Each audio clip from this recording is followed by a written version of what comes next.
Sihanay mo doon.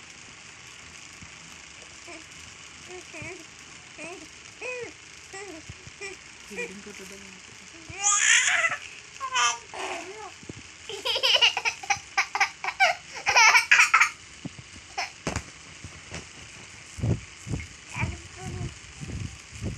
Pag-post na ako din.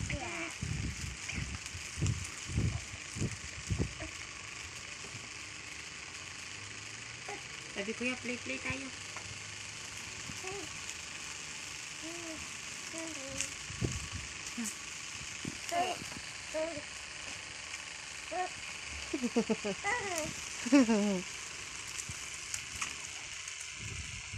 Hagay ng person. Minaitog. Idog. Minaidog.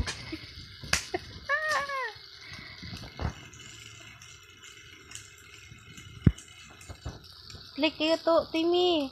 Tim, ay sige si Tim. Burot ibang liyan.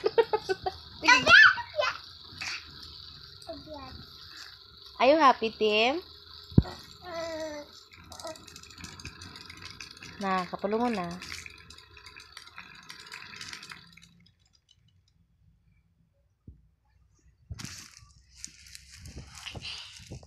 Oh my gosh, it's 11:27. Nalauna pa yung day-day? Dapat manawag sila sa sanctuary ko.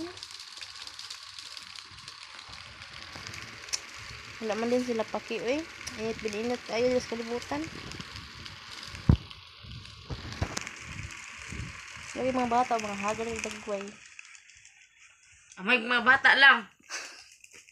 Yung mga yaya po. Yeah, alam niyo ba mga kamami, kahit ang sobrang init and walang ilaw dito, I think, alas 3, alas 4, alas 5, alas 6, alas 7, alas 8, alas 9, alas 10, alas 11.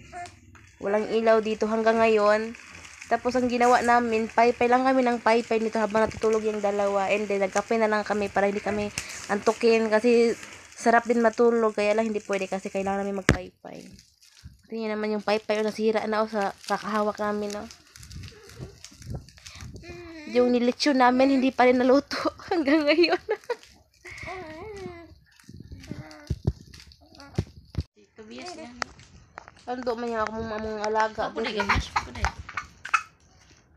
Dangan at i-apil mo putan mo. Sige ka dahil. Salamat. Ito mga pitaan. Ako na yung blas. Ako hindi ako dito. Ako na yun. Sanawa. Kala mo kaputian.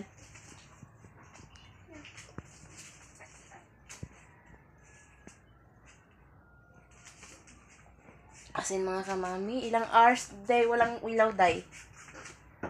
8 hours. Tapos mag-12 na, mag-9 na. Tapos wala pa rin. Oh my gosh, mga kamami, ang hirap. Tingnan nyo naman mga kamami sa labas. Mga kamami, oh, sobrang init talaga. As in, oh. Tapos wala pa talagang ilaw. Tapos nagkakape pa talaga kami para lang talaga hindi kami antukin. Oh my gosh. Okay.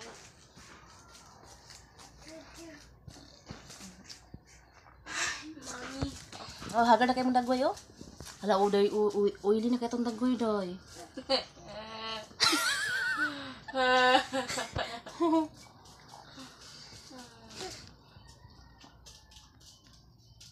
Kung alam nyo lang.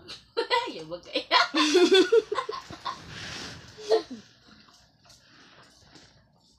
Ate, kuya, kung naminaw mo garon, nung nawagan ko nga. Pamalit mo lang sang... Ako, Si Roswell. Ako si Ricami B. Flores. Nanawagan na kay kuya ug ate nga manghinaot ko nga mamalit sila daghang electric pan na chargeable para ani kay para ani pamalit mo na ni daghan niya kay para ang taon di naman tang mo bukod. Ang itlog niyo. Duha ka itlog. Tapos, ang dami ko pang gawin mga kamami. Hindi pa ako nakapagpunas ng mga bottles kasi kailangan pa namin paypayan yung aming mga anak dito. Ay, sobrang hirap. Sobrang sakit talaga yung kamay ko. Tapos, 11:30 na. Tapos, wala pa rin ilaw. Ay. Akitin. Sa wakas, kakabalik lang ng kuryente. I think, alam nyo ba, kakabalik lang ng kuryente ngayon. So, bumalik siya mga, as in, 9 hours talaga siya wala mga kamami. Ang sakit talaga ng ulo ko. Buti na lang talaga. Bumalik na siya kasi may kuryente na. Ayan. And then, makakatulog na po rin ng maayos. Tapos hindi na rin ako magpaypay kasi sobrang sakitin ka talaga ng kamay ko. Buti na lang bumalik. Kung wala, ay nako, nakapagod. So, pinapatulog ko na lang siya para, pinapalaro ko para patulog na siya mamaya. Kasi, dami din akong gawag, magplansya pa ako. So, yun. So, please naman, kasi bumalik na talaga yung kuryente. Hindi na ako mahihirapan. Kasi dami ko talagang gagawin. Dami kong i-plansya ngayon dahil Saturday na bukas. So, wala kami dito bukas. So, day off namin. So, kailangan tapusin ko lahat ng trabaho today. So, yun lang. Update ko lang. May ilaw na po. Thank you. Bye!